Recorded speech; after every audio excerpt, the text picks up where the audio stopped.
Bingung menyelesaikan soal-soal seperti ini? Yuk belajar sama-sama. Jangan lupa like dan subscribe-nya dulu dong.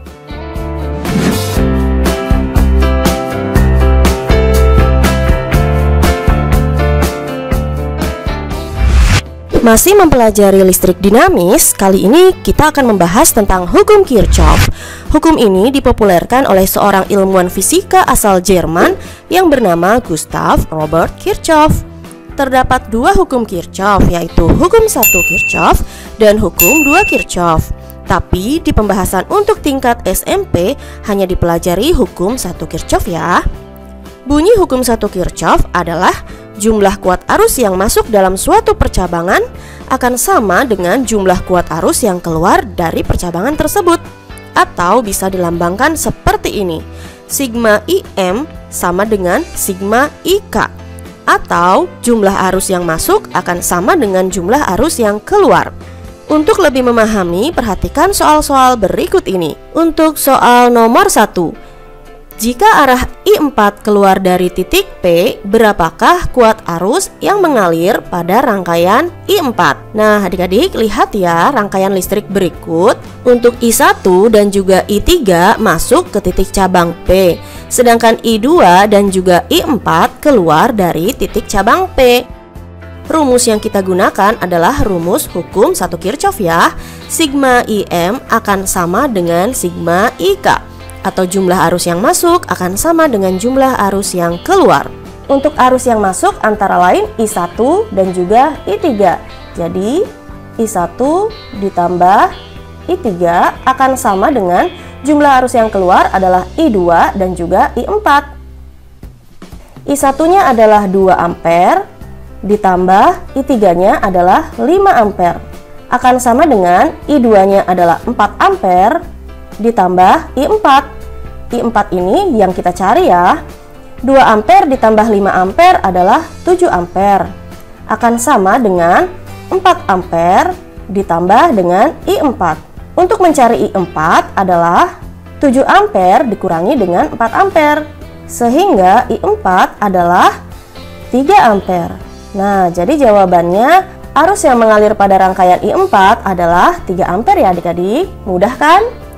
Lanjut ke soal nomor 2. Berapakah kuat arus yang mengalir pada rangkaian I3 dan I4 sesuai gambar di bawah ini? Nah, adik-adik perhatikan gambar soal nomor 2 ya. Ternyata titik cabangnya ada 2, ada titik cabang A dan ada titik cabang B. Sehingga kita harus cari satu persatu. Untuk yang ada di titik cabang A, kita tuliskan dulu rumusnya sama seperti sebelumnya. Sigma IM akan sama dengan sigma IK. Sekarang lihat titik cabang A. Arus yang masuk ke titik cabang A adalah I1 dan I2. Jadi I1 ditambah I2 adalah jumlah arus yang masuk. Akan sama dengan arus yang keluar dari titik cabang A hanyalah I3 saja. Jadi kita tulis I3. I1-nya adalah 2 ampere ditambah I2-nya adalah 3 ampere. Akan sama dengan I3. Nah, berapa ya I3-nya? 2 ampere ditambah 3 ampere jadilah 5 ampere. Jadi I3-nya sama dengan 5 ampere. Kita tulis di sini dulu ya. I3-nya adalah 5 ampere. Sekarang kita akan mencari I4. Untuk I4 artinya arus yang keluar dari titik cabang B. Kita tulis dulu ya untuk titik cabang B. Rumusnya pun masih tetap sama. Sigma IM akan sama dengan sigma IK. Sekarang kita lihat mana saja sih arus yang masuk ke titik cabang B sesuai dengan tanda panahnya. Ternyata arus yang masuk ke titik cabang B ada I3 dan juga ada I5. Jadi kita tulis di sini untuk IM-nya adalah I3 ditambah I5. Akan sama dengan arus yang keluar. Yang keluar dari titik cabang B hanyalah I4 saja. Sehingga I3-nya adalah 5 ampere ditambah I5-nya adalah 1 ampere. Akan sama dengan I4. Sehingga I4-nya adalah 5 ampere ditambah 1 ampere adalah 6 ampere. Jadi jawabannya I3 adalah 5 ampere dan I4 adalah 6 ampere. Begitu ya caranya adik-adik. Lanjut ke soal nomor 3. Berapakah kuat arus yang mengalir pada rangkaian I1, I2, I5 dan I6 sesuai gambar di bawah. Wah, ternyata soal nomor 3 lebih banyak ya adik-adik yang dicari. Nah, sekarang kita lihat dulu satu persatu titik cabangnya. Ada titik cabang A, titik cabang B, titik cabang C, dan titik cabang D. Kita harus mencari satu persatu ya. Nah, ingatkan ketentuannya, arus yang masuk akan sama dengan arus yang keluar. Arus yang masuk di awal adalah 20 ampere. Sudah pastikan arus yang keluar juga sama-sama 20 ampere.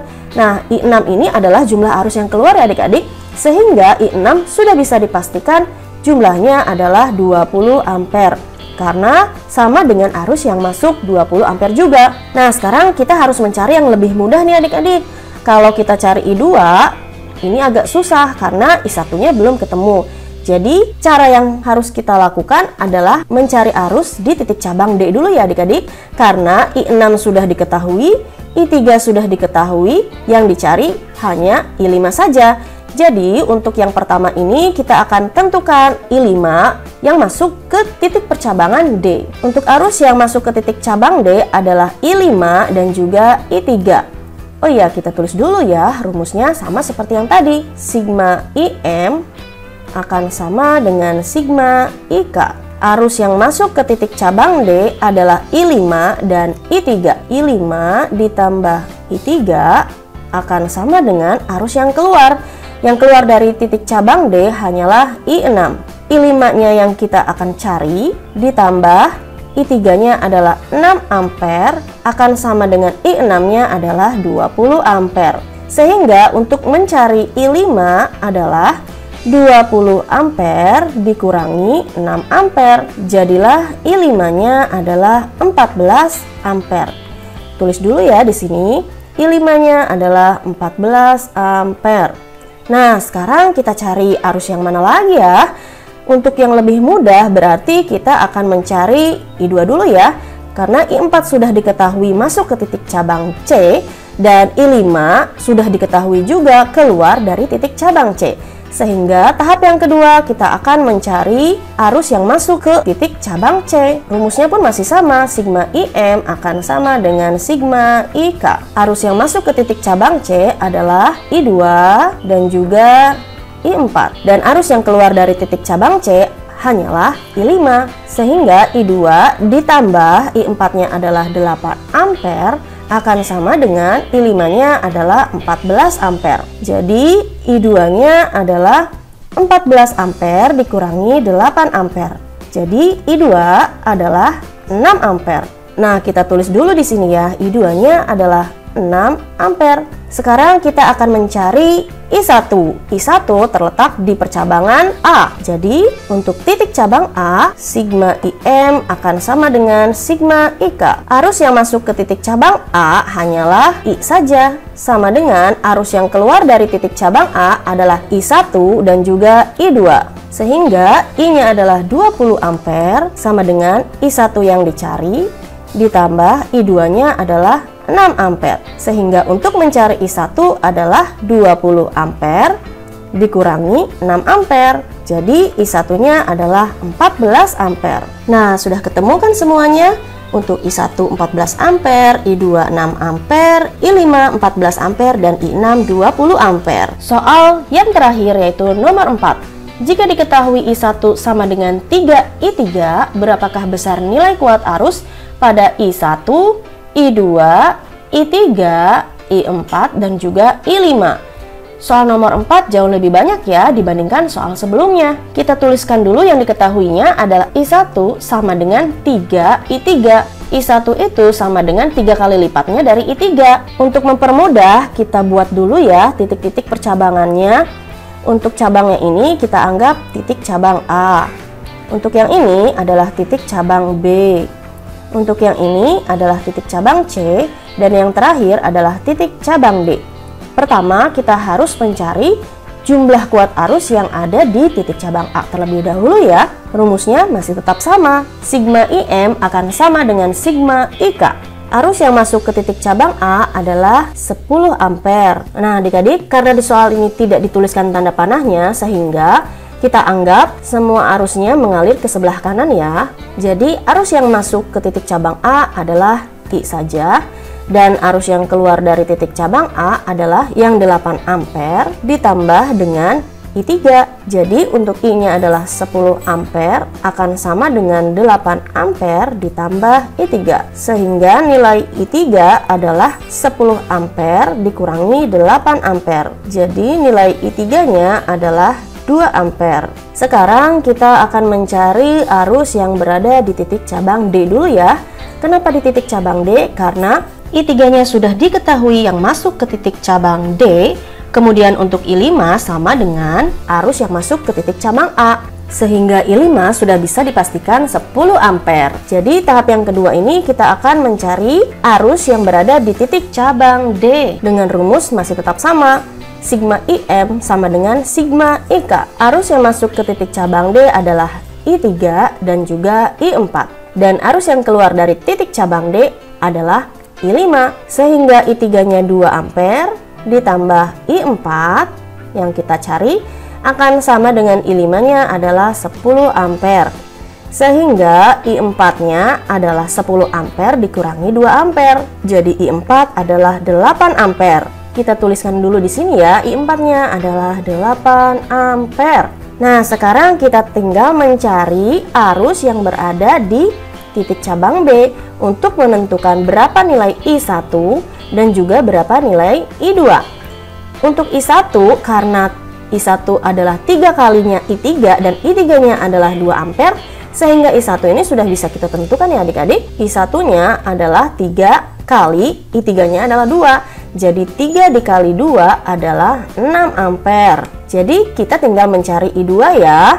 Untuk I2 berada di percabangan B atau bisa juga di percabangan C, sama saja nih adik-adik. Mau yang mana saja pasti nilainya akan sama. Kita pakai titik cabang B saja ya. Rumusnya pun masih tetap sama. Sigma IM akan sama dengan sigma IK. Karena kita menggunakan titik cabang B sehingga arus yang masuk adalah yang 8 ampere dan yang keluar dari titik cabang B adalah I1 dan ditambah satu lagi adalah I2. Jadi 8 ampere akan sama dengan I1-nya adalah 6 ampere ditambah I2-nya yang akan kita cari. Sehingga nilai I2 adalah 8 ampere diambil 6 ampere. Jadi I2-nya adalah 2 ampere. Mudah kan adik-adik? Untuk nilai I3 2 ampere, nilai I4 8 ampere, nilai I2 2 ampere, dan nilai I1 adalah 6 ampere. Dan nilai I5 adalah 10 ampere. Sudah selesai deh. Bagaimana nih adik-adik? Sudah paham kan? Oh ya, sampai di sini dulu ya. Sampai jumpa di materi berikutnya.